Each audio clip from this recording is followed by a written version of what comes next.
Bienvenue à la capsule numéro 8 de la série l'ABC du bail commercial. Dans la présente capsule, nous aborderons la cession de bail et la sous-location et le dépôt de garantie. On confond parfois les implications juridiques de la sous-location et de la cession.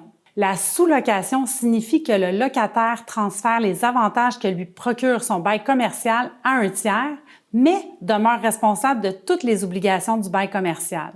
En cas de non-paiement de la part du sous-locataire, le locateur pourra recouvrer le loyer auprès du locataire. La cession signifie que le locataire transfère tous ses droits et toutes ses obligations dans son bail commercial à un tiers, renonce par le fait même à son droit d'occuper les lieux loués et est libéré de toutes ses obligations en principe, à moins que le bail ne vienne préciser autre chose.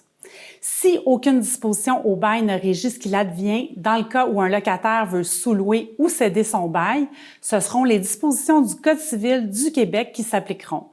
Le locataire ne pourra refuser d'autoriser la sous-location ou la cession sans motif raisonnable. Advenant son refus, le locataire devrait informer par écrit le locataire des motifs pour lesquels il refuse une telle sous-location ou une telle cession, à défaut de quoi il sera présumé avoir accepté. Les parties au bail devraient prévoir les modalités applicables en cas de cession ou de sous-location. Comment le locataire demande une telle autorisation? Quels sont les délais de réponse de chacune des parties? Quelles informations doivent être soumises par le locataire relativement au sous-locataire ou au cessionnaire? Quelques stratégies. Si vous êtes locataire, vous devriez éviter les clauses qui vous empêchent de sous-louer ou céder. Tentez de négocier une clause de sous-location ou de cession sous réserve d'obtenir le consentement du locataire, lequel ne peut être retenu sans motif raisonnable. Prévoyez le délai dans lequel le locataire doit vous donner son consentement et qu'à défaut de répondre, il est présumé avoir consenti. Pour le locataire, vous devriez éviter d'autoriser la cession afin de conserver des recours contre le locataire en cas de non-paiement de la part du sous-locataire.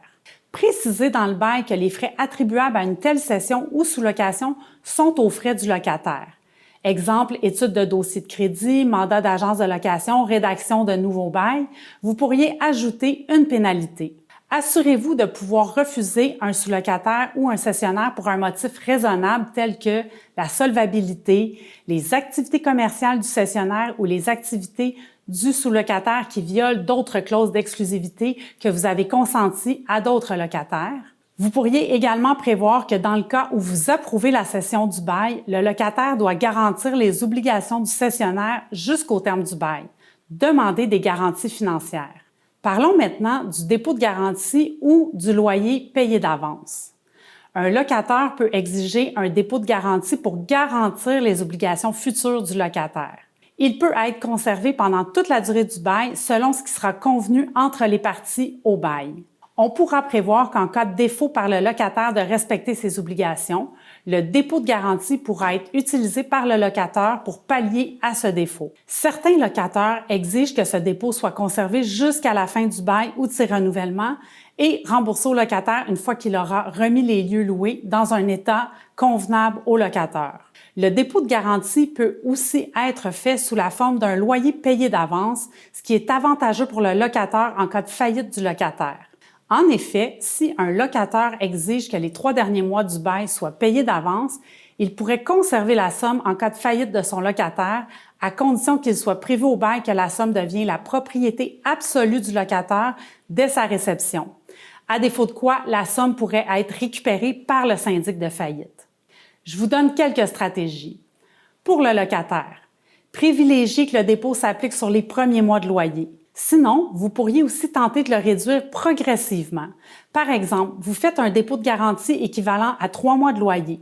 Les sommes ainsi conservées par le locataire s'appliqueront sur le 12e mois de loyer, le 24e mois de loyer et le 36e mois de loyer.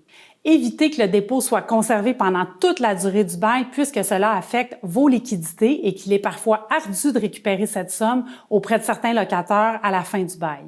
Pour le locataire, comme le dépôt de garantie est difficile à utiliser dans le cas où le locataire fait faillite, la jurisprudence est abondante en ce sens. Il y a lieu d'y réfléchir et de possiblement privilégier le loyer payé d'avance. Tentez de remettre ce dépôt ou loyer payé d'avance le plus tardivement possible dans l'avancement du bail afin de vous assurer de conserver une garantie de paiement de la part du locataire le plus longtemps possible.